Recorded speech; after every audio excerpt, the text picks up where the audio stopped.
Like any other 7-year-old child, I was very dependent on my mother. Whenever I was hungry, hurt, or just bored, I would rush to her and explain how I was feeling, and I knew that she would always have a solution. I never wondered what would happen to me if someone who was important and who I took for granted wouldn't be there anymore. I learned that life brings unexpected events. So unexpected as to change my view in life forever. That day, the day I foolishly misunderstood an issue that changed the way I thought forever, was like any ordinary day for me. I was playing and having fun, like every other child my age. The sun was shining brightly, the birds were chirping. And I was running around, enjoying the exhilarating feeling of playing tag with my sister outside our house. Time flew, and in what felt like minutes, it was lunchtime, so my dad took us out to eat, which was surprising because what we always ate was my mom's home cooking. I asked my dad, "Where are we going? How come we're not eating with Mommy?" He replied, "Mommy's just visiting the doctor's office. She'll be back soon."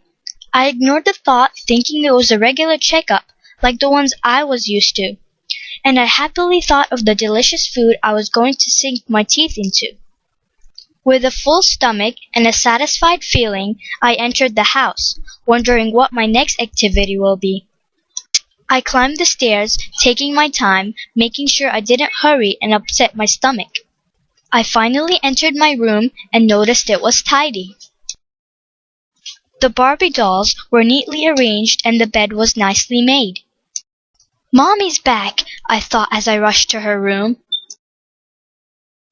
There were many questions I wanted to ask her. I stopped at her door. Even though it was slightly open, to knock was a custom in our family. I heard the voices of my parents speaking in a low tone, so I turned to leave, not wanting to disturb them, when something caught my ears. It was about my mom's doctor visit. I couldn't hear them very well, but I caught a few words. "How serious is it?" my dad said.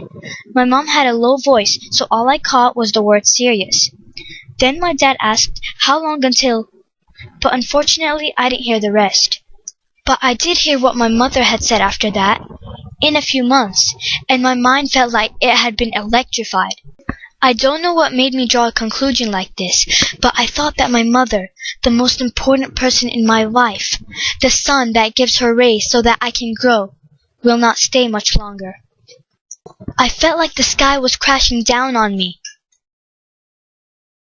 I ran up to my room because I couldn't contain the tears that were now dripping like a waterfall from my eyes. My mother was always there for me. Every memory I've ever had growing up has her in it. When I was upset, she was there to cheer me up. When I needed advice, it was her I went to. And when I stepped out of line, it was her who put me back in step.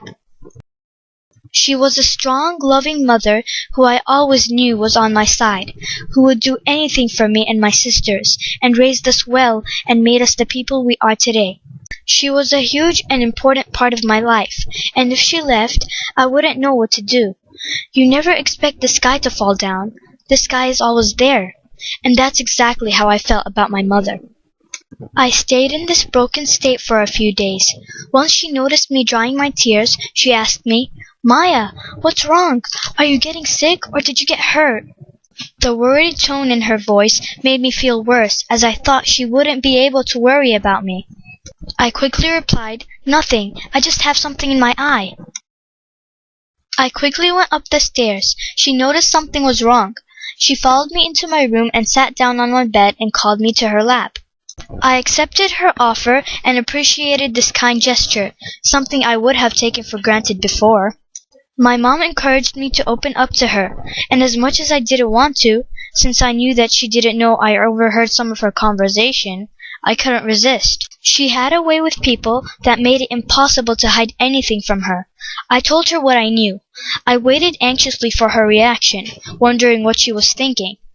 She carefully explained to me that her situation was not serious at all.